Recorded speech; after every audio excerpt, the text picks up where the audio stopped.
नमस्कार, आदाब, बहुत-बहुत स्वागत आप सभी का। आप देख रहे हैं खास कार्यक्रम नज़र और नज़रिया। मैं हूँ आपके साथ बुशरा खानम फहाद। बीजेपी की तो ये हमेशा से पॉलिसी रही है, इस्तेमाल करो और फिर फेंक दो। आपने देखा है लगातार जितनी भी क्षेत्रीय पार्टियां उनके साथ रहीं, उनका साथ दिया, उनके दुख-सुख में साथ रहीं, उन तमाम पार्टियों का हश्र क्या कर दिया गया है। महाराष्ट्र से लेकर आप पंजाब से लेकर तमाम जगहों पर आप देखिए कि कैसे उन पार्टियों का इस्तेमाल करके उनको एक तरह से फेंक दिया गया है और उनके राजनीतिक अस्तित्व जो है वो लगभग खत्म करने की कोशिश भारतीय जनता पार्टी ने की है।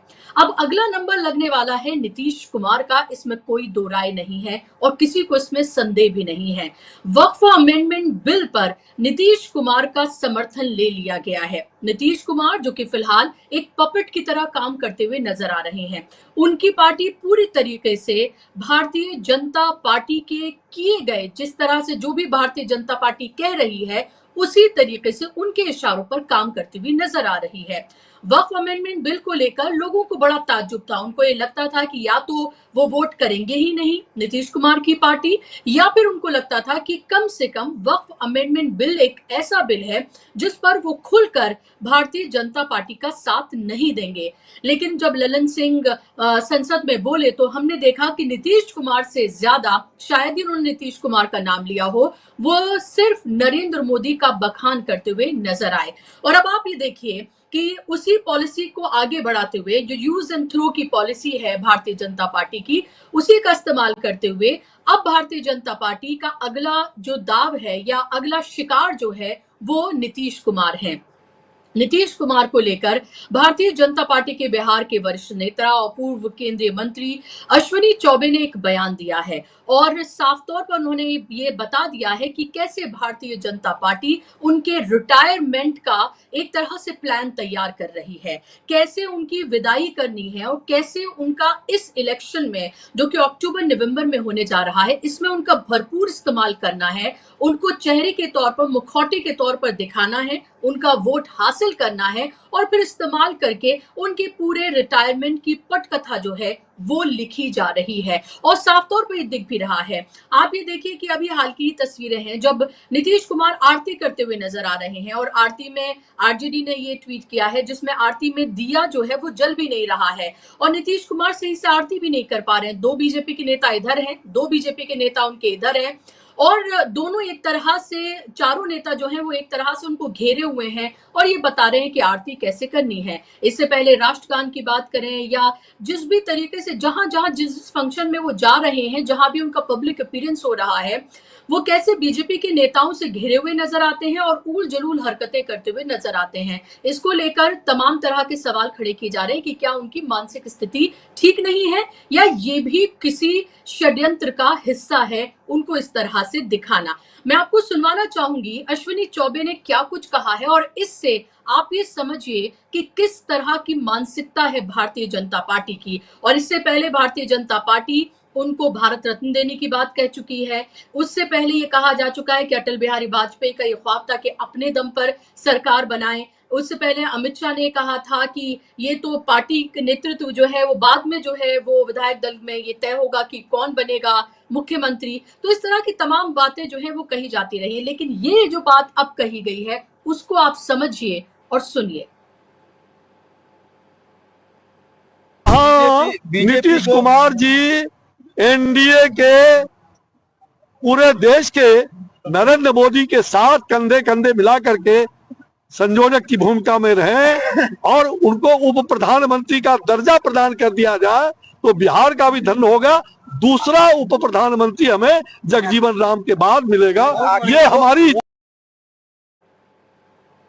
तो उप प्रधानमंत्री बनाना चाहते हैं, यानी कि उनको बिहार का मुख्यमंत्री नहीं, बिहार से उनकी विदाई करना चाहते हैं कि बिहार से अब उनकी पूरी तरीके से विदाई हो जाए और उसके बाद वो चाहते हैं कि उनको केंद्र में भेज दिया जाए। हालांकि वो भी बीजेपी करेगी नहीं करेगी ये भी अलग की बात है। और क्या बिल्कुल नीतीश कुमार इतने असहाय हो गए हैं कि अब जो बीजेपी कहेगी वही वो करते हुए नजर आएंगे। हालांकि लोकसभा इलेक्शन के बाद लग तो ऐसा ही रहा है कि जब से उन्होंने बीजेपी को समर्थन दिया है वो ऐसा लग रहा है कि अपनी जितनी भी राजनीतिक बिसात है उसको पूरी तरीके से वो खोते हुए नजर आ रहे हैं। अब अश्विनी चौबे के इस बयान पर जेडीयू पूरी तरीके से भड़क गई है। जेडीयू के प्रवक्ता हैं नीरज कुमार, उन्होंने क्या कहा है सुनिए आप जरा उनको। केंद्रीय मंत्री आदरणीय अमित शाह जी ने कल सार्वजनिक रूप से यह कहा कि 2025 का जो चुनाव है वह माननीय नीतीश कुमार जी के नेतृत्व में लड़ा जाएगा। आदरणीय प्रधानमंत्री और नरेंद्र मोदी जी और माननीय नीतीश कुमार जी की राजनीतिक जोड़ी ने विपक्ष को राजनीतिक रूप से लकवाग्रस्त घोषित करा दिया। 30 सीटों पर हम लोकसभा चुनाव में शानदार विजय पताका फहराए। 174 से ज्यादा सीटों पर हमारी बढ़त है और माननीय मुख्यमंत्री नीतीश कुमार जी राज्य की जनता की उम्मीद है। उम्मीद भरी निगाहों से तो उम्मीद है, उम्मीद भरी निगाहों से लोग उनको देख रहे हैं। लेकिन आप ये सोचिए, अगर बात में दम नहीं होता, बिना चिंगारी के आग तो नहीं लगती है, तो चिंगारी है इसीलिए आग भड़क रही है। और इसीलिए जेडीयू के नेताओं को ये बार बार ये कहना पड़ रहा है कि देखिए अमित शाह ने ये कहा है, प्रधानमंत्री ने वो कहा है और वही नेता है वही बने रहेंगे। आखिर बार बार ये कहने की जरूरत क्यों पड़ रही है? क्योंकि उनको पता है कि अंदर खाने किस तरह की साजिश नीतीश कुमार और उनकी पार्टी को लेकर चल रही है। तेजस्वी यादव ने भी ये कहा था कि दूध में मक्खी की तरह जो है वो निकाल दिया जाएगा, उनका इस्तेमाल किया जा रहा है। उनकी बात भी पूरी तरीके से सच साबित होती हुई नजर आ रही है। आरजेडी की तरफ से भी इसको लेकर बयान आया है, प्रतिक्रिया आई है। आरजेडी के नेता हैं मृत्युंजय तिवारी, उनका क्या कहना है इसको लेकर सुनिए आप उनको जरा। नीतीश कुमार जी जिस तरह से अचेत स्थिति में है, अब बीजेपी उनको किसी कीमत पर मुख्यमंत्री देखना नहीं चाह रही है। तो कोई कभी भारत रत्न देने की मांग करने लगता, कोई उप प्रधानमंत्री बनाने की मांग करने लगता। आदरणीय प्रधानमंत्री जी भी लाडला सीएम बता गए, ये मजाक का पात्र बना दिया। आदरणीय नीतीश कुमार जी की पार्टी को बीजेपी समाप्त कर चुकी है, अब सिर्फ विलय होना बाकी है, ये तो सबको पता है। जो बात आदरणीय अश्विनी चौबे जी कह रहे हैं, इसके पहले भी बीजेपी कई नेताओं ने कहा भारत रत्न मिलना चाहिए। तो इसी से पता चलता है कि बीजेपी किस तरह से मुख्यमंत्री नीतीश कुमार जी को निपटाएगी। तो किस तरह से नीतीश कुमार को निपटाएगी ये बात सीधे तौर पर पता चल गई है। और आपने सुन लिया यहाँ पर तमाम नेताओं को, आरजेडी का भी आपने रिएक्शन सुन लिया। और यही बात बार बार कही जा रही है कि क्या इलेक्शन के बाद इलेक्शन तक बस इस्तेमाल करना है नीतीश कुमार का। वक्फ के लिए उनका इस्तेमाल किया गया, क्योंकि आप ये देखिए कि बहुत ही माइनर मेजॉरिटी से पास कराया गया है वक्फ अमेंडमेंट बिल को लोकसभा में, और राज्यसभा में भी कोई बहुत भारी बहुमत से नहीं कराया गया। अगर यही जो नीतीश कुमार के जो सांसद हैं, अगर उन्होंने इधर पाला पलट लिया होता, तब भी भारतीय जनता पार्टी के लिए लगभग नामुमकिन होता कि वो इस बिल को पास करा लेते। तो नीतीश कुमार का भरपूर इस्तेमाल किया जा रहा है उन तमाम बिलों के लिए जिनको उनसे पास करवाना है या सरकार को चलाने के लिए, क्योंकि 2 बैसाखियों में से जो एक बैसाखी है वो नीतीश कुमार की है। और अब उनका इस्तेमाल होना है बिहार के चुनाव में, क्योंकि उनका अपना एक वोट बैंक है, इसमें किसी तरह की कोई दो राय नहीं है। तो अब आप ये समझिए कि आने वाला बिहार का चुनाव जो है वो कितना इंटरेस्टिंग होने जा रहा है। और अब जब ये खेल जो है पूरा खुलकर सामने आ गया है, तो क्या अभी भी नीतीश कुमार भारतीय जनता पार्टी के साथ रहेंगे? कुछ विश्लेषकों का तो ये भी मानना है कि नीतीश कुमार अगर खामोश हैं, भले ही वक्त पर उन्होंने साथ दे दिया हो, लेकिन इलेक्शन से पहले वो कुछ बड़ा जरूर करेंगे। लेकिन सवाल उसके साथ ये भी पैदा हो रहा है कि क्या वाकई में वो इस स्थिति में है। चलिए आज इसी पर चर्चा करेंगे, इसी पर बात करेंगे। बेहद महत्वपूर्ण ये चर्चा है, बहुत इंटरेस्टिंग ये होने वाली है। 2 खास मेहमान मेरे साथ जुड़ गए हैं। स्क्रीन पर आप दोनों मेहमानों को ले आइए। मेरे साथ संदीप यादव जी हैं, पॉलिटिकल एनालिस्ट हैं, सोशल एक्टिविस्ट भी हैं। संदीप जी स्वागत आपका। मेरे साथ डॉक्टर सुनीलम जी जुड़ गए हैं, पॉलिटिकल एक्टिविस्ट हैं, सोशल एक्टिविस्ट हैं, जाना माना चेहरा है। डॉक्टर सुनीलम जी आपका भी बहुत स्वागत कार्यक्रम में, और स्वागत आप तमाम दर्शकों का भी। डॉक्टर सुनीलम, सबसे पहले आपसे मेरा सवाल कि क्या नीतीश कुमार को भी उसी यूज एंड थ्रो की पॉलिसी का इस्तेमाल करते हुए इलेक्शन तक, यानी कि अक्टूबर नवंबर तक उनका इस्तेमाल होना है, और उसके बाद उनका टाटा बाय बाय होना पूरा का पूरा अब तय माना जाए, और उसके साथ साथ जो षड्यंत्र उनकी पार्टी को लेकर, जो उनकी पार्टी के अंदर से नेताओं को भारतीय जनता पार्टी ने पूरे के पूरे अपनी तरफ ले लिया है, और वक्फ पर भी जिस तरह से उनका इस्तेमाल किया गया है, कैसे देख रहे हैं आप इस सबको? बहुत शुक्रिया बुशरा जी। असल में जो बयान है अश्विनी चौबे जी का, तो अभी ये कौन है? मतलब मेरे सरीखे भूत हैं। तो अभी वर्तमान में तो इनके पास में कोई जिम्मेदारी है नहीं। ये अपने बेटे को टिकट दिलाने के प्रयास में लगे हुए हैं, और भाजपा से ना मिले तो जेडीयू से मिल जाए, इसकी भी कोशिश उनकी चल रही है। आपको इनका मालूम है कि जब मतलब एक बीमारी वहां पर फैली, और जब ये इसके ऊपर डिबेट हो रही थी, ये सो रहे थे ना, उसके थे स्वास्थ्य मंत्री, तो लोगों ने कहा कि आप सो रहे, कहा कि हम तो जो है वो चिंतन कर रहे हैं। फिर इन्होंने कैंसर को लेके अपना जो है स्वमूत्र दान से जो है वो हो सकता है ठीक ठाक कैंसर, इस पे बोला बाला। तो इन्हें कुल मिला करके इनको खुद को ही रिटायर कर दिया गया, जनता ने इन्हें रिटायर कर दिया। या आपने देखा सुधाकर सिंह वहां से जीत करके आए हैं। तो ये मतलब एक तो ये भी हो सकता है कि भाई मेरा रिटायरमेंट प्लान जो है वो तो बेटे का है, और नीतीश जी भी अपना रिटायरमेंट प्लान कुछ ना कुछ बना रहे होंगे, तो मैं भी एक अच्छा सा प्लान उनको दे दूं, ये बात हो सकती है। लेकिन इसको कोई बहुत ज्यादा तवज्जो देने की जरूरत नहीं है उनके इस बयान को। लेकिन ये बात सही है, ये बात सभी लोग जानते हैं कि Bharatiya Janata party use and throw के अंदर विश्वास रखती है, और ये भी बात एकदम साफ है कि आज उसकी ताकत जेडीयू की बहुत कम हो गई है, और इसलिए उनको डिप्टी सीएम बनाया जा सकता है। जो कुछ शिंदे के साथ हुआ महाराष्ट्र के अंदर, वैसा ही इनके साथ किया जा सकता है। ये भी सब कुछ जग जाहिर है। लेकिन असल में परिस्थिति क्या है? परिस्थिति बिहार के अंदर ये है कि आज भी नीतीश कुमार जो है वो बीमार हैं। कोई कहता है अल्जाइमर्स है, कोई कहता है और बीमारी है, जो भी कुछ है, लेकिन आज भी वो एक मजबूत चेहरा है। और माइनस नीतीश जो है भाजपा सरकार बनाने की स्थिति में आज की तारीख के अंदर भी नहीं है। तो अब जिसे कहते हैं कि भाजपा की मजबूरी है कि नीतीश कुमार जरूरी है, यही स्थिति जो है वो बिहार की असल में बनी हुई है।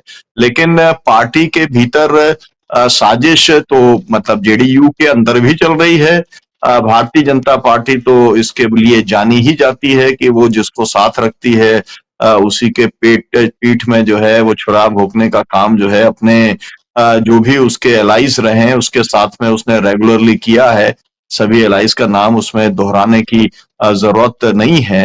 लेकिन जो है इस तरीके से जैसे जेडीयू ने रिएक्ट करने का काम किया, वो रिएक्शन भी ये बता रहा है कि जो बात आपने कही कि कहीं ना कहीं पर ये प्रयास चल रहा है, और इससे जेडीयू के कार्यकर्ता भी और जेडीयू भी इस प्रयास से बहुत ज्यादा परेशान है। लेकिन आपको ये भी मालूम है कि वक्फ बिल का जो मसला है उसका जो समर्थन उन्होंने किया है वो पूरी तरीके से मजबूरी में किया है। उनकी पार्टी के तमाम सारे लोग छोड़ चुके हैं, तमाम सारे लोग पार्टी को छोड़ने वाले हैं, ये सब दिखलाई पड़ती है। तो मुझे लगता है कि अभी ये केवल एक शगुफे बाजी है, और पार्टी अधिक से अधिक सीट लेने की कोशिश जनता दल यू इस कॉम्बिनेशन के अंदर करना चाहती है, और ये खत्म होने वाली पार्टी है, इसका कोई भविष्य नहीं है, ये बीजेपी बताना चाहती है। जी, ये बताना चाहती है कि बोलिए। ऐड करना चाह रही थी जी कि ये तो साफ है कि इस्तेमाल हो रहे हैं नीतीश कुमार, वो वक्फ के लिए भी इस्तेमाल हो रहे हैं, वो सेंटर के लिए भी इस्तेमाल हो रहे हैं, मोदी जी के लिए भी वो इस्तेमाल हो रहे हैं, वो राज्य के लिए भी इस्तेमाल हो रहे हैं। तो इस्तेमाल तो वो हो रहे हैं, और पार्टी में कहीं ना कहीं दो फाड़ है, ये भी साफ पता चल रहा है। पार्टी के जो चेहरे हैं वो बीजेपी के कंट्रोल में है, ये भी साफ तौर पर पता चल रहा है। नीतीश कुमार खुद बीजेपी के कंट्रोल में है, ये भी साफ पता चल रहा है। वो जिस तरह से पैर छूते हुए नजर आते हैं, हाथ जोड़ते हुए नजर आते हैं, अजीब अजीब तरह की हरकतें कर रहे हैं। तो बिहार की जनता इतनी नादान तो नहीं है, वो तो सबसे ज्यादा पॉलिटिकली अवेयर सिटीजन माने जाते हैं। वो भी तो देख रहे होंगे कि नीतीश कुमार क्या कुछ कर रहे हैं। भले ही उनका एक वोट बैंक है, लेकिन उस वोट बैंक को भी तो सोचना होगा कि वो उनको वोट देके करेगा क्या।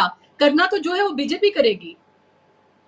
असल में बात यह है कि या तो दो ही आपके सामने ऑप्शन है ना, या तो बीजेपी को झेलो या नीतीश को झेलो।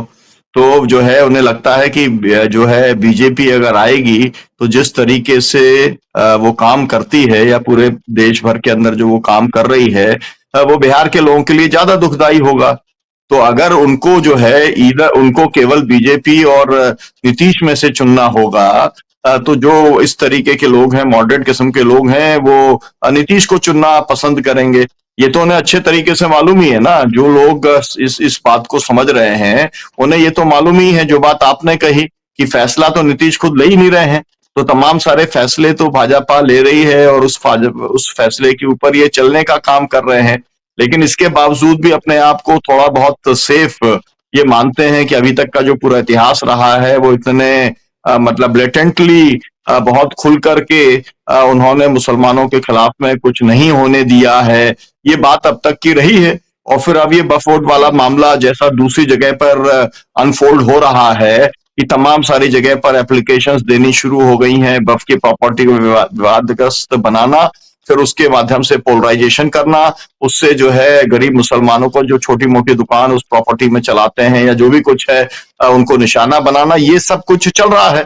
तो आपको थोड़े से समय में मालूम पड़ जाएगा, अगले 1-2 महीने के अंदर मालूम पड़ जाएगा, क्योंकि बरसात के बाद चुनाव होंगे। तो आपको इस बीच में मालूम पड़ जाएगा अगर वक्फ वाले जो बिल का दुरुपयोग वो करने के अंदर इंस्ट्रूमेंट बन जाते हैं भारतीय जनता पार्टी के, तो मुझको लगता है कि फिर जनता जो है उसके ऊपर रिथिंक करने का काम करेगी। आज की जो उनकी इमेज है उसको लेकर के फिलहाल अश्विनी चौबे ने जो कुछ कहा है, वो डिप्टी प्राइम मिनिस्टर वाली बात जो है वो बहुत दूर की कौड़ी दिखलाई पड़ती है। उस ऑफर में भी कोई दम नहीं है। मतलब इतना तो बात तय है ना कि ऑफर में तो कम से कम दम होना चाहिए, उसमें भी कोई दम अभी फिलहाल दिखलाई पड़ता नहीं है। और भारत रत्न वगैरह जो है मतलब वो अभी तो ऐसा कभी हुआ नहीं है कि ऐसे जीवित लोगों को, और वो भी एक मतलब एक्टिव पॉलिटिशियन को देने का काम हुआ हो। लेकिन मोदी है तो मुमकिन है, कुछ भी हो सकता है और कुछ भी वो कर बिल्कुल सकते हैं, इसमें कुछ शक की बात नहीं है जी। बिल्कुल। और आप ये देखिए कि संदीप जी के चाहे विशेष राज्य का दर्जा देने की बात हो, वो भी नहीं दिया गया है। जातिगत जनगणना, जातिगत सर्वे कराने वाला बिहार पहला राज्य बना, लेकिन जातिगत जनगणना को लेकर भारतीय जनता पार्टी बिल्कुल चुप रहती है। तो नीतीश कुमार के तो जितने भी आप ये कहें कि एजेंडे थे, या जिसको कहकर उनको लगा कि उन्होंने भारतीय जनता पार्टी को समर्थन दिया, उनमें से कोई बात पूरी नहीं हुई। कर्पूरी ठाकुर को भारत रत्न देकर ये बताना कि उन्होंने बहुत महान काम कर दिया है, तो वो भी एक तरह की लॉलीपॉप ही थी जो नीतीश कुमार को दी गई थी। नीतीश कुमार बच्चे की तरह लेकर उसको खुश होकर टहलते घूम रहे हैं अभी तक। लेकिन चाहे अश्विनी चौबे ने जो भी बात कही हो, उससे पहले भी तो हम देख रहे हैं अमित शाह ने भी कहा कि कैसे बाद में तय होगा। उन्हीं के नेता जो कि डेप्यूटी सीएम है, उन्होंने कहा कि अटल बिहारी वाजपेयी का सपना है अपने दम पर सरकार बनाना, और बीजेपी का तो ये एजेंडा रहा ही है। जहां जहां वो क्षेत्रीय पार्टियों के साथ रही है, उन क्षेत्रीय पार्टियों को खत्म करके अपने दम पर सरकार बनाना, यही तो वो चाहती है। और अब ऐसे में जब नीतीश कुमार इस स्थिति में है, तो जाहिर सी बात है उनके लिए तो ये बहुत सुनहरा चांस है। लेकिन क्या बीजेपी ऐसा कर पाएगी? क्या वो इस स्थिति में है? और दूसरा, क्या वक्त पर अब वो इस्तेमाल हो गए हैं और आगे भी वो इस्तेमाल होंगे विधानसभा चुनाव में? जी नमस्कार सुनीलम सर को और आपको भी। ऐसा है कि देखिए जेडीयू अब बची नहीं है। इसमें कोई संशय नहीं है कि जेडीयू का रिलेवेंस अब धीरे-धीरे चुनाव आते-आते एकदम खत्म हो जाएगा। लेकिन जेडीयू अभी भी बिहार में एक ऐसी पार्टी है जिसमें बहुत सारे समाजवादी उस पार्टी में हैं और वो पिछड़े हैं ज़्यादातर अ, और जो उनकी कास्ट आइडेंटिटी है वो पिछड़े हैं, दलित हैं और कास्ट भी हैं, लेकिन कम। तो जेडीयू जो है एक गंभीर क्राइसिस में है। अब ये देखने वाली बात है कि जो पिछला चुनाव हुआ था 2020 का कोविड के दौरान, उसमें 37.26% एनडीए को वोट था और 37.23 महागठबंधन को था। बहुत नजदीकी संघर्ष में हारी थी महागठबंधन। इस बार चूंकि क्या है कि इस बार कोई कंफ्यूजन नहीं होगा, खास करके जो ये वक्फ बिल पास हुआ है उसकी वजह से मुस्लिम समुदाय में और पिछड़ों में भी जो रिजर्वेशन की कोशिश हुई है, कास्ट सेंसस हुई है, उससे एक माहौल बना है। तो उससे 2-4% भी वोट स्विंग होगा। तो ये पूरा का पूरा अगर ईमानदारी से चुनाव हुआ तो ये चुनाव और जिस तरह की मानसिक स्थिति में नीतीश कुमार है, जनता को ये मैसेज जा चुका है कि अब वो सरकार नहीं चला रहे हैं। भाजपा के कुछ लोग हैं जो उनको हाथ पकड़ के स्टेज पे ले जाते हैं, वो अब एक डमी सीएम है, एक पुतले की तरह हो चुके हैं और ये पूरा बिहार का एक बच्चा-बच्चा जान चुका है। उनके जो 3-4 वीडियो वायरल हुए, उसमें आपको कुछ छोड़ा नहीं है। उसने बता दिया हुँ, कि इनफैक्ट अकेले में नीतीश कुमार जी के साथ मिलना भी मतलब सुरक्षित नहीं है। वो जिस तरह का व्यवहार कर रहे हैं, वो बहुत ही अनसेफ है। तो इस तरह से हुँ, मानसिक रूप से तो स्टेबल है नहीं और वो सक्षम भी नहीं है कि वो चीफ मिनिस्टर के रूप में अ काम कर सकें। अब दिक्कत ये है कि अगर उनको अभी छेड़ा जाएगा तो ये सरकार गिर जाएगी। इसलिए सरकार को चलाने के लिए वो एक डमी कैंडिडेट के रूप में उनको सामने रखा गया है और चल रहा है ताकि चुनाव तक चले। अब स्थिति ये है कि देखिए बीजेपी जहाँ भी रही है, चाहे एनसीपी रहा हो महाराष्ट्र में, एनसीपी के शरद पवार जी भी बहुत तेज अपने को राजनेता समझते थे, समझते भी हैं। बहुत उन्होंने होशियारी से पार्टी को कंडक्ट किया लेकिन एनसीपी भी वो बच नहीं पाई। बीजेपी से उसका भी दो फाड़ हो गया, पार्टी की ऐती-तैती हो गई। शिवसेना की तो हुई ही, शिवसेना के हाथ पकड़ के महाराष्ट्र में एंट्री ली थी बीजेपी ने। हरियाणा में जेजेपी हो, तेलंगाना में बीआरएस हो, अ, आंध्रा में जगन मोहन रेड्डी की जो उनके पिता वाईएसआरसीपी हो कांग्रेस। तो कुल मिला के बीजेपी जहाँ जाती है एक्चुअली उसकी एक क्वालिटी है कि वो अपने सहयोगी के दम पर सहयोगीपन पे चाहनापन पे वो ज़रूर पनप जाती है। तो लेकिन फिर भी जो बिहार का इतिहास रहा है, जो बिहार में जो लोगों में राजनैतिक चेतना है, उसके हिसाब से जी। बीजेपी को ये चुनाव आसान नहीं है। तो मुझे नहीं लगता है कि बहुत कुछ होने वाला है और रही बात जो आप कह रहे थे अश्विनी चौबे की, तो ये तो सही बात है, ये उनका व्यक्तिगत प्रयास है, उनकी हैसियत क्या है? अ, हुँ। पार्टी में क्या हैसियत है और वो कौन है वो? जो मतलब वो प्रधानमंत्री का पोस्ट उनको ऑफ़र कर रहे हैं या उसकी बात कर रहे हैं। तो कुल लेकिन मिला के लेकिन उनका संदीप व्यक्ति जी अगर जी, माना कि उनका कोई अस्तित्व नहीं है, माना कि वो ऐसे ही नहीं कुछ कह रहे हैं, आप भी कह रहे हैं ये बात सुनीलम जी भी कह रहे हैं, लेकिन सवाल ये उठता है कि अगर जेडीयू उस पर रिएक्शन दे, उस पर बात करे और बार-बार ये कहने की कोशिश करे कि देखिए वो कितने करीबी हैं नरेंद्र मोदी के, अमित शाह के, क्या-क्या उन्होंने किया है, किस तरह से सरकार चलाई, किस तरह की तमाम वो बातें करने लगें, तो फिर तो ये सवाल उठता है कि कुछ तो है अंदर, कुछ तो है, चिंगारी तो भड़क रही है। और बस एक कहते हैं ना कि धुआं उठना और आग दिखना बाकी है, वो तो सबको दिख रहा है। भले ही आप उनकी बात को अहमियत ना दें, लेकिन आप ये नहीं कह सकते कि इसी तरह की कोई बात या इससे मिलती-जुलती कोई बात पार्टी में बीजेपी में नहीं चल रही होगी। नहीं बुशरा जी ऐसा है कि जेडीयू में 2 फाड़ हैं। के नेताओं को अपना भविष्य दिख रहा है कि वो कहाँ जाएँगे। रही बात नीतीश कुमार तो मुख्यमंत्री के लायक नहीं है, तो प्रधानमंत्री का सवाल ही कहाँ से खड़ा होता है।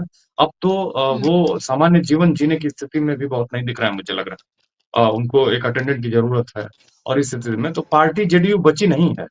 और मैंने आपसे ये बताया कि जो आप पूछ रही हैं ये अटकल जी। लगाना ही बेईमानी है, वो बीजेपी के लोग कह सकते हैं, लेकिन बीजेपी की नज़र है। बीजेपी चाहती है कि कैसे भी जेडीयू का मैक्सिमम जो टूटने का जो फ़ायदा हो, वो उसको हो, लेकिन ऐसा है हुँ, नहीं। कारण ये है कि बहुत तेज़ी से बिहार में चीज़ें परिवर्तित हो रही हैं, माहौल भी बदल रहा है। कारण उसका यही है कि जो कास्ट सेंसस हुई, जो उसके आंकड़े आए, जो रिज़र्वेशन बढ़ाई तेजस्वी और नीतीश कुमार की सरकार ने और उसको 9वीं अनुसूची में शामिल करने की बात की गई। फिर वहाँ से उसको टर्न डाउन कर दिया गया, केंद्र सरकार ने कोई ईमानदारी से प्रयास नहीं किया। दूसरी बात जो नौकरियाँ और उसका जो प्रयास किया गया, क्योंकि नीतीश कुमार हुँ, और तेजस्वी यादव इस बात को समझते हैं कि 90% जो बिहार की जनता है, वो ख़ास करके एससी, एसटी, ओबीसी और माइनॉरिटी है, एसटी तो बहुत कम है। तो वो जी। जानते हैं इस बात को कि उनकी राजनीति का से सबसे ज़्यादा अगर थोड़ा भी अब नेगेटिव होगा क्योंकि बिहार का पहले से बहुत नुकसान हो चुका है।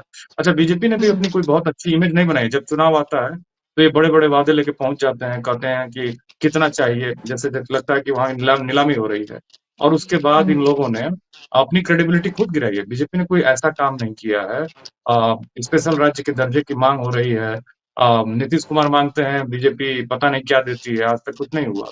तो बीजेपी ने कुछ किया ही नहीं है, इनफैक्ट जो भी प्रोग्रेसिव स्टेप्स थे, उसके खिलाफ काम किया है। तो जो हुँ, लोकसभा का चुनाव था पिछला, उससे भी इन लोगों का परफॉर्मेंस नीचे जाएगा क्योंकि ये जो विधानसभा का चुनाव और लोकलाइज़्ड होगा और लोकल इश्यूज़ पे लड़ा जाएगा और इसमें निश्चित तेजस्वी यादव को एक एज है इनफैक्ट उनके पूरे जो वामपंथी दल है वहां पे उनको एज है, उनके पूरे जी। अलायंस को एक एज है। जी। और ईमानदारी से बिल्कुल। अगर चुनाव हो, एलायंस ईवीएम और इस तरह के चुनाव आयोग की जिस तरह से हर जगह, मतलब अब तो लगता नहीं है कि भारत में कोई चुनाव अब इस तरह से फेयर लग रहा है। अगर हो तो मुश्किल है बीजेपी के लिए। बिल्कुल।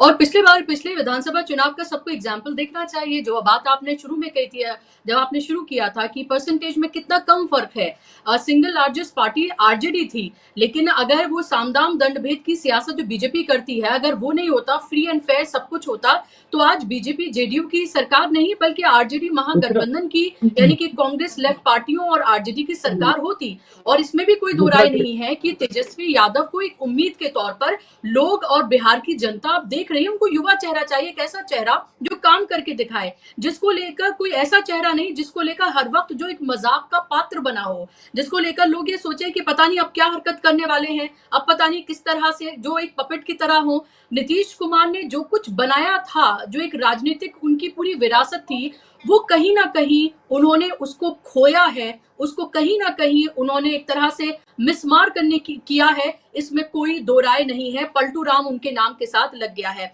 बिलाल साहब जुड़ गए हैं, पॉलिटिकल एनालिस्ट हैं, वरिष्ठ पत्रकार भी हैं। बिलाल साहब, बहुत स्वागत आपका कार्यक्रम में। बिलाल साहब, ये जो सब कुछ हो रहा है नीतीश कुमार के इर्द गिर्द, खासतौर पर ये सवाल जो उठ रहा है कि वक्फ में इस्तेमाल हुए हैं नीतीश कुमार और लगातार इस्तेमाल हो रहे हैं, एक पपेट की तरह वो नजर आते हैं। अश्विनी चौबे का ये कहना कि अब उनको सेंटर में भेज देना चाहिए, यानी कि उनको डेप्यूटी प्राइम मिनिस्टर बना देना चाहिए। उससे पहले भारत रत्न की बात उनको लेकर कही जाती रही है। वक्त वक्त पर बीजेपी के नेता अलग अलग तरह के बयान देते रहे हैं। आप इसको कैसे देख रहे हैं? यूज एंड थ्रो वाली पॉलिसी तो है ही, वो तो साफ तौर पर लग रहा है, लेकिन क्या आपको लग रहा है बिल्कुल इतने असहाय हो गए हैं नीतीश कुमार जितने दिख रहे हैं, या आपको लग रहा है कि इलेक्शन से पहले कुछ बड़ा हो सकता है? हालांकि लोग अब इस सवाल को लेकर हंसने लगे हैं कि बार बार एक आता है कुछ बड़ा होने वाला है, लेकिन नीतीश कुमार कुछ करते तो हुए हैं नहीं। आप कैसे देख रहे हैं इस पूरी स्थिति को? अभी आपने एक फ्रेज इस्तेमाल किया, यूज एंड थ्रो। तो ये यकीनन एक एक ऐसा फ्रेज है जिसको लेकर आप नीतीश की ओवरऑल पॉलिटिक्स पर एक क्रिटिकल होके बात करते हैं। लेकिन मैं एक अपना एक अलग फ्रेज रखना चाह रहा हूँ, यूज एंड कंज्यूम। पूरी तरह खत्म कर दिया है, इस्तेमाल कर लिया, थ्रो तो नहीं किया, थ्रो तो अभी किया नहीं। यूज एंड कंज्यूम, उनके अंदर कुछ बचा नहीं है कि अब उससे ज्यादा भारतीय जनता पार्टी कुछ कंज्यूम कर पाए। ये नीतीश कुमार के राजनीतिक जीवन की सबसे बड़ी भूल, उनका रॉन्ग एनालिसिस वक्फ पर। वो वक्फ बिल को या वक्फ कानून की जो नब्ज थी उसको या तो भाप नहीं पाए, या फिर नीतीश के इर्द गिर्द जो छुट भैये माइनॉरिटी लीडर हैं उन्होंने उसे मिसगाइड कर दिया। दोनों बातें हो सकती हैं। नीतीश के यहाँ जो मुस्लिम माइनॉरिटी लीडरशिप है वो निरंतर नीतीश को मिसगाइड कर रही है अपने आर्थिक हितों के लिए, या ये भी कह सकते हैं कि नीतीश भी उसे भाप नहीं पाए। तो कुल मिलाकर दोनों बातें कही जा सकती है। एक दौर हुआ करता था जब नीतीश सामाजिक न्याय और जातीय जनगणना के मुद्दे पर उन्होंने इंडिया ब्लॉक के माध्यम से कांग्रेस के अंदर इस एजेंडे को स्वीकार्यता दिलाई और प्राइम मिनिस्टर के चेहरे के दावेदार बने थे। लेकिन जब इंडिया गठबंधन बना तो उनकी बदकिस्मती कहिए, क्योंकि उन्हें आज ये दिन देखने थे कि उन्हें कांग्रेस पार्टी और घटक दलों ने इंडिया गठबंधन का चेयरमैन नहीं बनाया। आज उसका नतीजा देख रहे हैं कि नीतीश की जो महत्वाकांक्षा थी, जो अति चतुराई थी, आज का उन्हें खमियाजा भुगतना पड़ रहा है कि भारतीय जनता पार्टी ने किस तरह से उन्हें कॉन्फिडेंस में लेकर मार दिया है। कि सिर्फ नीतीश को नहीं मारा, उन्होंने अपने सभी सहयोगी दलों को मार दिया, चाहे उसमें टीडीपी है, चाहे उसमें जयंत चौधरी हैं, और नीतीश तो खास तौर पर, क्योंकि बिहार एक इलेक्शन गोइंग स्टेट होने जा रहा है, और उसके बाद वेस्ट बंगाल है, उसके बाद उत्तर प्रदेश। तो बिहार के बारे में कहा जाता था कि नीतीश एक बड़े समझदार, बड़े सोफिस्टिकेटेड, एक बड़े डीप थिंकर माने जाते थे पॉलिटिक्स में, कि वो एक पैर मंडल दूसरा पैर कमंडल की गैलरीज में रखना जानते थे कि वो कब मंडल से कमंडल की गैलरीज में चले जाए और कब कमंडल से मंडल की गैलरीज में चले जाए। वो नेविगेट किया करते थे अपनी पॉलिटिक्स को। लेकिन इस बार उस नेविगेशन का मौका भारतीय जनता पार्टी ने नहीं दिया। नीतीश का ने बिहार के अंदर जो अपना अस्तित्व खड़ा किया था वो लालू यादव की राजनीति के विरुद्ध अपने आप को खड़ा किया था, अति पिछड़ा राजनीति के माध्यम से। और उस अति पिछड़े राजनीति में जो माइनॉरिटीज का जो वोट बैंक था, टोटल 17-18% माइनॉरिटीज है, उसका उस 17-18% का जो उनको वोट मिलता था वो उनका विनिंग कॉम्बिनेशन हुआ करता था। भारतीय जनता पार्टी ने उसे वक्फ बिल पर नीतीश के उस विनिंग कॉम्बिनेशन को तोड़ दिया है। साथ ही साथ उनके अति पिछड़ों के अंदर आज कांग्रेस ने बहुत तेजी से क्या किया है, अपने पैर जमाए हैं। आप देख रहे होंगे कन्हैया, पप्पू यादव और बिहार के कांग्रेस के प्रदेश अध्यक्ष, इस कॉम्बिनेशन के माध्यम से जो उन्होंने न्याय यात्रा की है, जो बेरोजगारी और पलायन के मुद्दा उठाया है, और साथ ही साथ जिस तरह से नीतीश के गिरते ग्राफ में और कांग्रेस ने एक एनक्रोच किया, एक उम्मीद की किरण जगाई है, यह बता रहा है कि नीतीश ने खुद ही अपनी आत्महत्या की, राजनीतिक हत्या की है। उसके लिए किसी को जिम्मेदार नहीं ठहराया जा सकता, नीतीश खुद जिम्मेदार है। और एक समय ऐसा हुआ करता था कि नीतीश राजनीति के अंदर एक ऐसे प्लेयर माने जाते थे कि वो खुद तो प्राइम मिनिस्टर के कैंडिडेट हुआ करते थे, बल्कि जिधर जाले जाते थे उधर सरकार बनती जाती थी। तो अब ये आप देखिए कि रामविलास पासवान को भी भारतीय जनता पार्टी ने उसी कॉन्फिडेंस में लेके मारा है। तो माइनॉरिटीज जो थोड़ा बहुत रामविलास पासवान और नीतीश बाबू में जाया करता था, वो दरवाजे तो बंद हो गए। अब बचे कांग्रेस एंड आरजेडी। थोड़ा बहुत AIMIM में माइनॉरिटी हमेशा जाता रहा है क्योंकि इमोशनल कॉर्ड होती थी, लेकिन दो दरवाजे तो बंद हमेशा के लिए हो ही गए।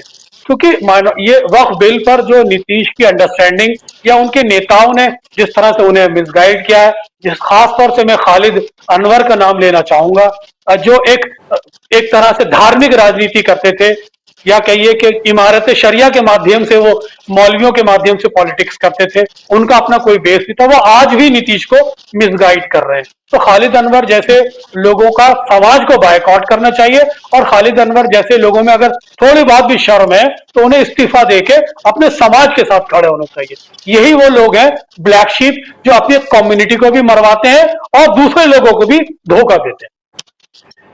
जी, बहुत महत्वपूर्ण बातें आपने कही हैं, और नीतीश की राजनीति को और खास तौर पर कैसे वो मिसगाइड हो रहे हैं अपने ही नेताओं से, मुस्लिम नेताओं से भी, खुद दूसरे जो मुस्लिम नेता नहीं है उनसे भी किस तरह से मिसगाइड हो रहे हैं, और अपनी एक तरह से हमें राजनीतिक आत्महत्या की खुद पटकथा उन्होंने लिखी है, इसमें कोई दो राय नहीं है। वो एक शख्स जो राजनीति का घाव, जिनकी एक अपनी एक विरासत थी, जिनको लोग एक इज्जत की नजर से देखते थे, उन्होंने कैसे धीरे धीरे करके ये सब कुछ वो गवाते जा रहे हैं, ये साफ तौर पर दिख रहा है। और ये बिल्कुल उनकी लास्ट पारी है, ये भी दिख रहा है। लेकिन लास्ट पारी भी क्या उनको ये नहीं लगता था कि अपनी आखिरी पारी भी वो बाइज्जत तरीके से लड़े, एक इस तरह से जो उनकी पूरी राजनीति रही, वो जिस आंदोलन से वो निकल कर आए, और अब वो भारतीय जनता पार्टी के साथ है, वो भी अब की भारतीय जनता पार्टी।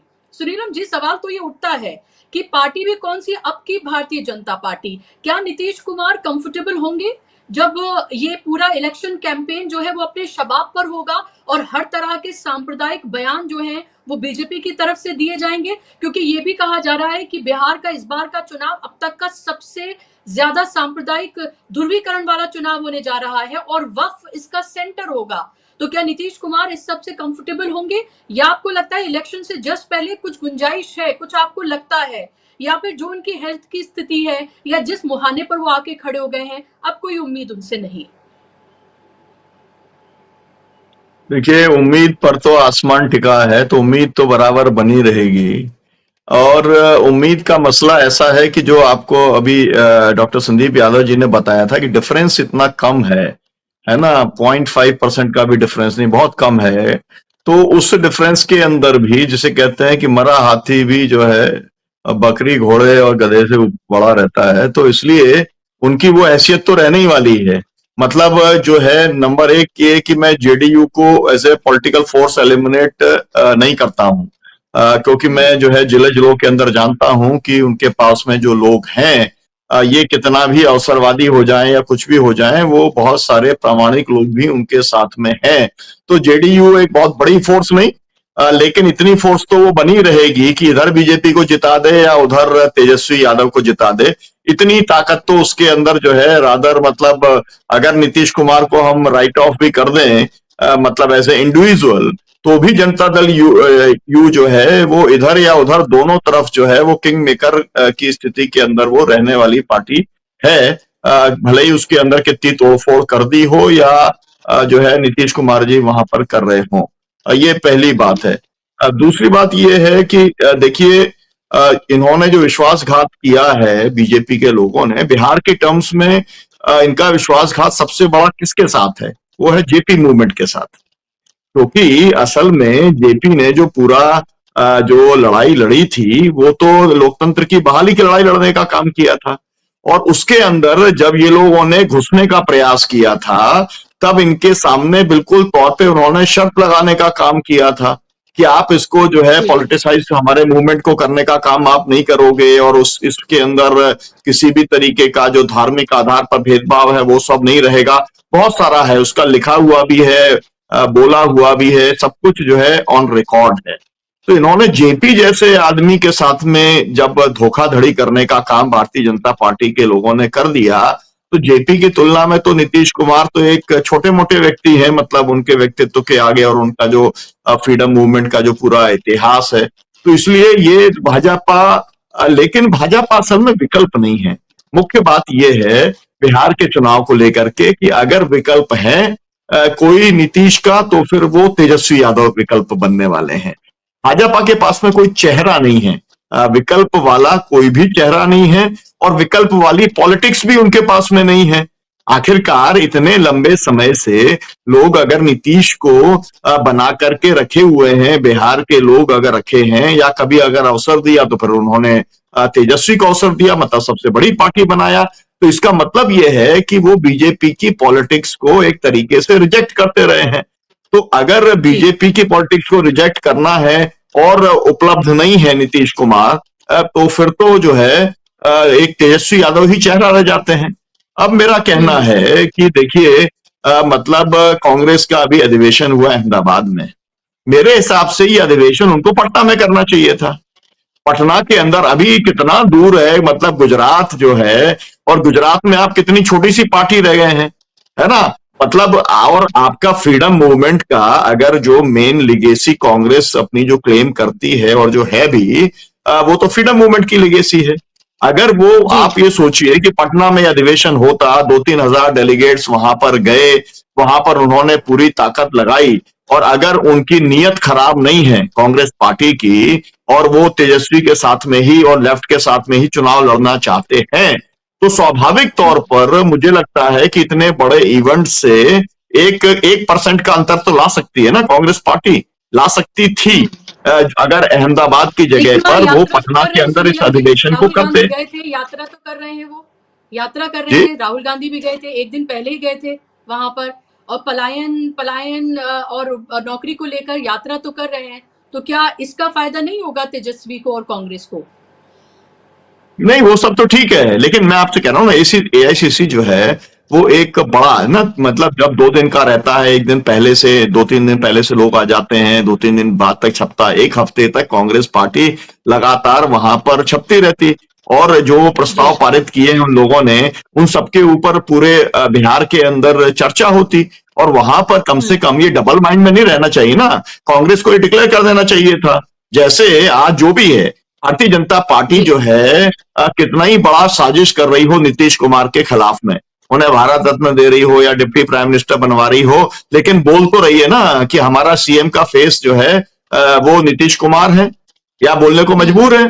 तो कांग्रेस पार्टी आकर के अधिवेशन करके बोलती कि भाई हम लोग आपके यहाँ पर आए हैं फ्रीडम मूवमेंट की वैल्यूज को, सेकुलर वैल्यूज को, डेमोक्रेसी की वैल्यूज को, है ना, सोशलिज्म के वैल्यूज को हम रिस्टैब्लिश यहाँ पे करना चाहते हैं, और आपका हमको साथ चाहिए, और हमारा जो फेस है वो तेजस्वी यादव है। अगर ये हो जाता तो आई एम वेरी श्योर कि उसका बहुत बड़ा लाभ पूरे के पूरे गठबंधन को हो सकता है। लेकिन कांग्रेस कब क्या फैसला करती है, क्यों करती है, अब बिहार वहां जाकर के मतलब गुजरात में जाकर के आप अभी से कोई तैयारी आप ऐसी कौन सी करने वाले हो। तो मेरा कहने का मतलब यह है कि एक बात हो सकती थी, है ना, तो इससे बात आगे वहां से बढ़ सकती थी और वो बहुत क्लियर कट मैसेज होना चाहिए। और अब पूरी की पूरी ताकत, उन्होंने कहा है एक संविधान बचाओ यात्रा करने वाली है कांग्रेस, इस तरीके की वहां पर जो है घोषणा की गई है। तो कम से कम यही कह देते कि भाई वो जो पूरी यात्रा है उसका जो फर्स्ट लेग होगा वो जो है बिहार के अंदर ही होगा, और उसका पूरे आप देश में कुछ भी करो लेकिन मैक्सिमम टाइम कम से कम आप बिहार के अंदर जो है उसका आप रखो।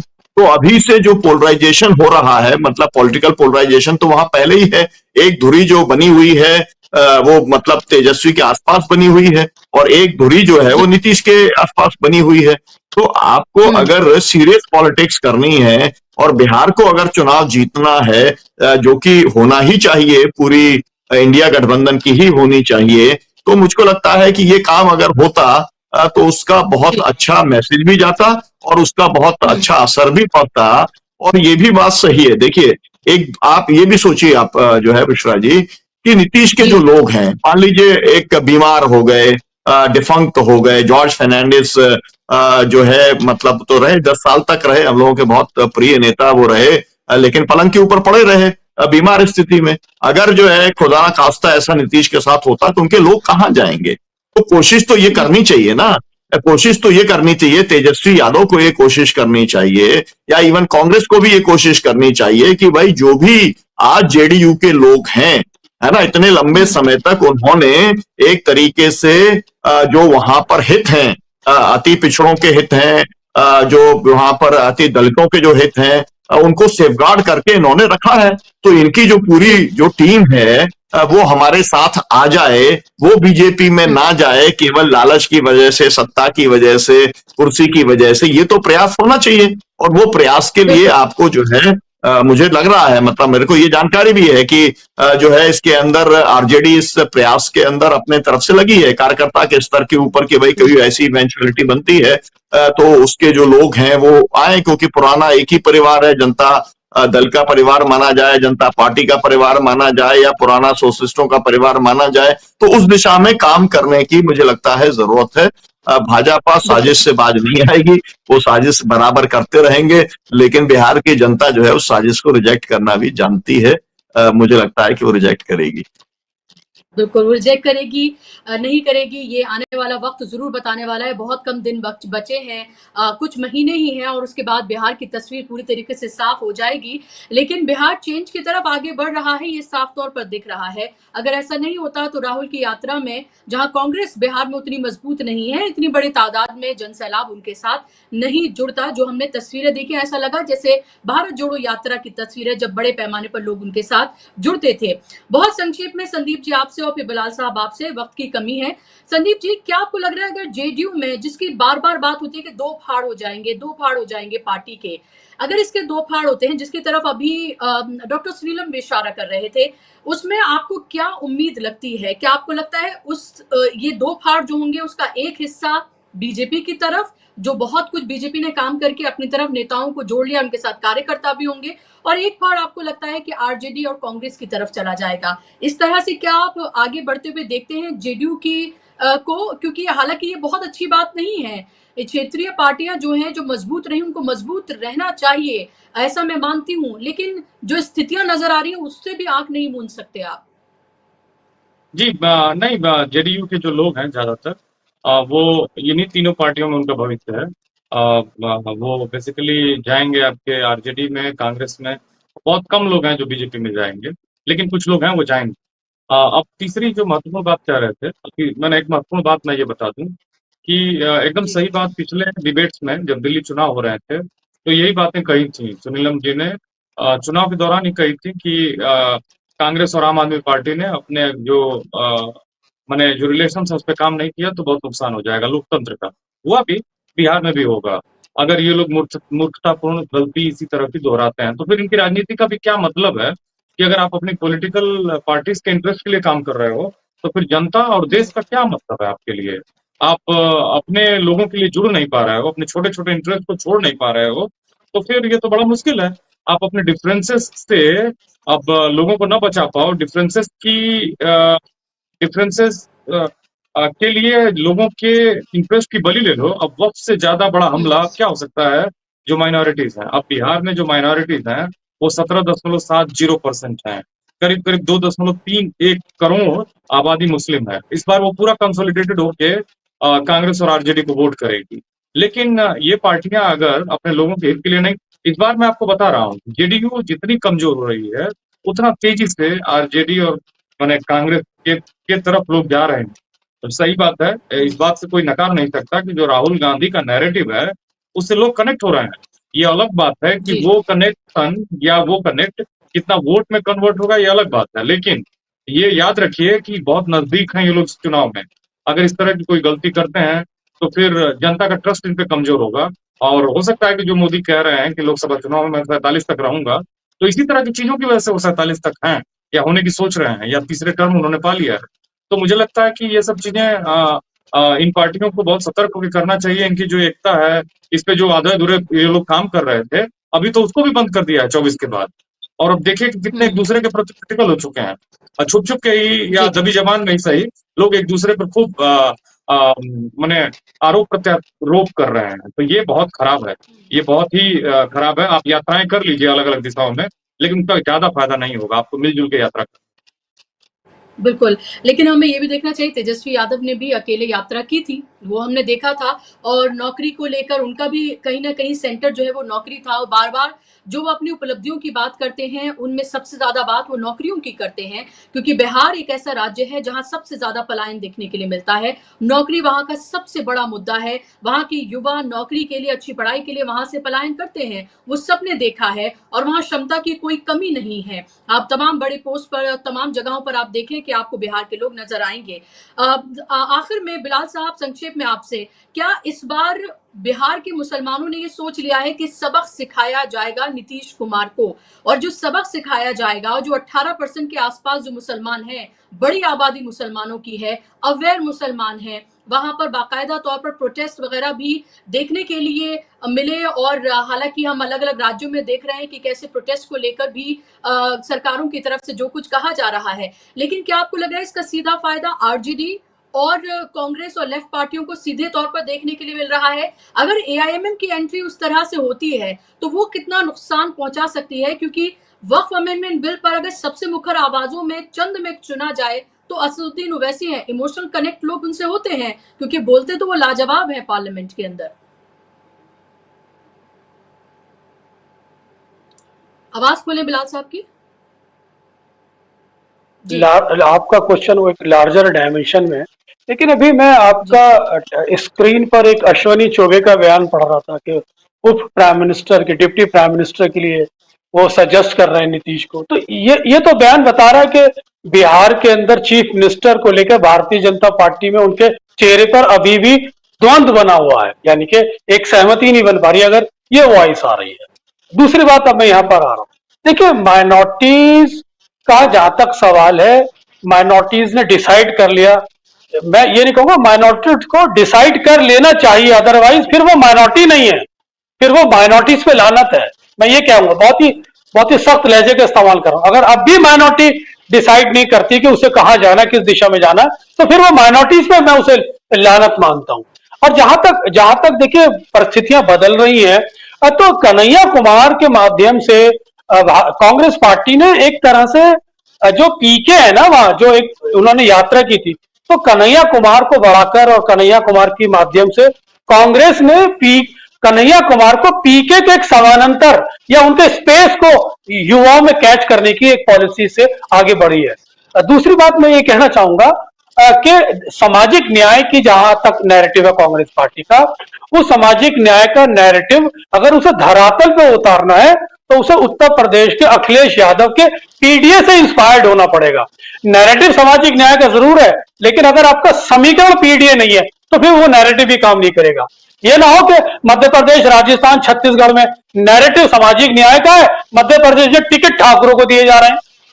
तो सामाजिक न्याय की जो फिलॉसफी है, उसका जो पीडीए नैरेटिव है, वही उसकी व्यवहारिकता है, वही उसका विनिंग कॉम्बिनेशन है। अगर कांग्रेस पीडीए फार्मूले को उतारने में सामाजिक न्याय के दृष्टिकोण से कामयाब रही तो यकीनन ये ब्लॉक बाजी मार लेगा। जी, महत्वपूर्ण बात आपने कही है और उसको कांग्रेस को जरूर देखने की जरूरत है। और ये एक महत्वपूर्ण पहलू जो है आपने यहाँ पर सामने रखा है। अब देखना यह है कि बिहार की सियासत किस करवट बदलती है, पलटती है, किस तरफ जाती है, ये देखना बेहद महत्वपूर्ण है। और इसीलिए बिहार के चुनाव पर सबकी निगाहें हैं, इसलिए भी है कि ना सिर्फ राज्य में परिस्थितियां बदलेंगी बल्कि केंद्र में भी इसको लेकर परिस्थितियां बदलेंगी, ये साफ तौर पर दिख रहा है। बहुत शुक्रिया आप तीनों मेहमानों का, सुनीलम जी आपका, संदीप जी आपका, बिलाल साहब आपका, कार्यक्रम का हिस्सा बनने के लिए, अपना समय देने के लिए बहुत बहुत धन्यवाद। धन्यवाद आप तमाम दर्शकों का भी इस कार्यक्रम का हिस्सा बनने के लिए। आज के इस कार्यक्रम में मेरे साथ बस इतना ही, दीजिए इजाजत, नमस्कार।